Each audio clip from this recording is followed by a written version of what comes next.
Olá, bem-vindos. Hoje a gente mergulha numa narração bem conhecida, né? Os primeiros capítulos do Gênesis.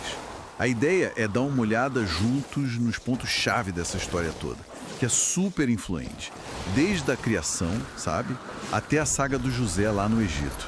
Oi, é uma ótima ideia, sim. São histórias que, nossa, falam de origens, de promessas, dramas de família, coisas que moldaram muita coisa, né? Vamos então focar nos momentos mais marcantes que essa fonte traz pra gente? Perfeito. Então vamos lá, começando pelo começo mesmo, a criação. O relato descreve, assim, a formação de tudo em 6 dias. Céu, terra, luz, plantas, animais e, por fim, o ser humano, né? Homem e mulher. E sempre aquela frase, e viu Deus que era bom. Isso. E o interessante é a estrutura, a ordem que o texto apresenta. É bem marcado. E logo depois, no capítulo 2, já tem um foco um pouco diferente, né? Mais no detalhe da criação do homem, do pó, o jardim do Éden, a proibição lá da árvore, a mulher vindo da costela. No início, tudo muito harmonioso, assim, sem vergonha, né? Pois é, mas essa paz toda não dura muito. Capítulo 3 já entra a serpente, a tentação, sabe? A desobediência com o fruto proibido. E as consequências vêm na hora, né? Perceber a nudez, o medo e aí a expulsão do Éden. Vem maldição, dificuldade para a vida, é uma virada bem dramática. Exatamente. Essa desobediência, ela traz essa percepção de vergonha, de vulnerabilidade, né? O medo de Deus. E o relato descreve essas dificuldades que entram na vida. No trabalho, no parto, até na natureza. Muda tudo, segundo a narrativa. E essa tensão, ela parece que só aumenta, né? Vem a história de Caim e Abel logo depois. O primeiro assassinato ali, por ciúmes, mostra que a coisa já começou a complicar feio entre as pessoas. Sim, o texto mostra uma escalada, assim, da maldade humana que, de acordo com a fonte, leva Deus a decidir pelo dilúvio, né? Aí só Noé, a família, os animais na arca se salvam e depois tem o arco-íris, que é apresentado como um sinal, uma promessa de que Deus não destruiria mais a terra daquele jeito. É um recomeço. Daí pra frente a narrativa muda o foco, né? Entra na era dos patriarcas. Começa com Abraão, ele recebe aquele chamado para largar tudo e ir para outro lugar com promessas gigantescas. Ser uma grande nação, ganhar uma terra.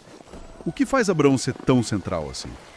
Abraão é o ponto de partida, né, para a história do povo de Israel, segundo essa visão.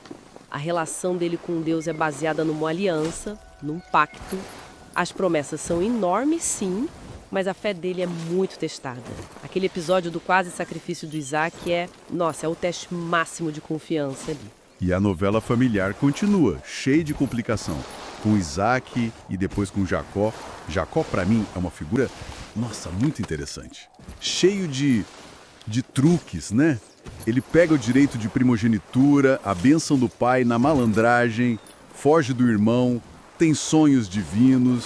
Sem dúvida. Jacó é super complexo. Ele usa uns meios assim meio questionáveis, né? Mas ao mesmo tempo ele busca a bênção de Deus, como lá no sonho da escada. Trabalha anos pela Raquel, mas é enganado com a Lia. Muito conflito.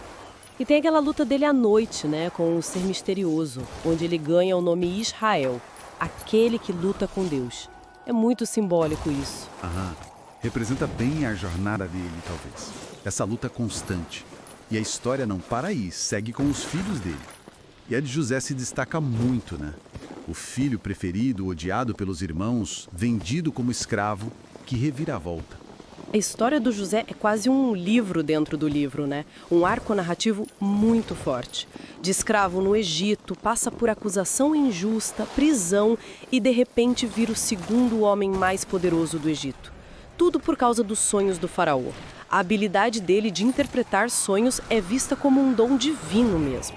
E o ponto alto é quando os irmãos aparecem lá precisando de comida e não reconhecem ele. Que tensão. E no fim ele perdoa. Sim. E o jeito que José lê tudo aquilo é fundamental para a mensagem do texto, né?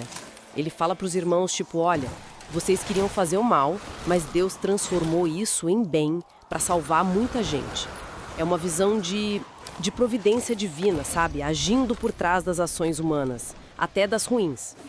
Aí a família toda vai para o Egito, para Gósen. O relato então termina com o Jacó abençoando os filhos, falando do futuro das tribos e as mortes de Jacó e José, lá no Egito, mas com aquela esperança de voltar para a Terra Prometida um dia. Exato. E assim a gente percorreu, né? Criação, queda, promessas, muitos conflitos familiares, intervenção divina, atravessando gerações. São narrativas que tentam explicar de onde viemos e para onde vamos, né? Fica aí a reflexão, então, como será que essas histórias tão antigas sobre fé, rivalidade, essa busca por um lugar, por um propósito, essa relação com o divino, como elas ainda conversam com a gente hoje?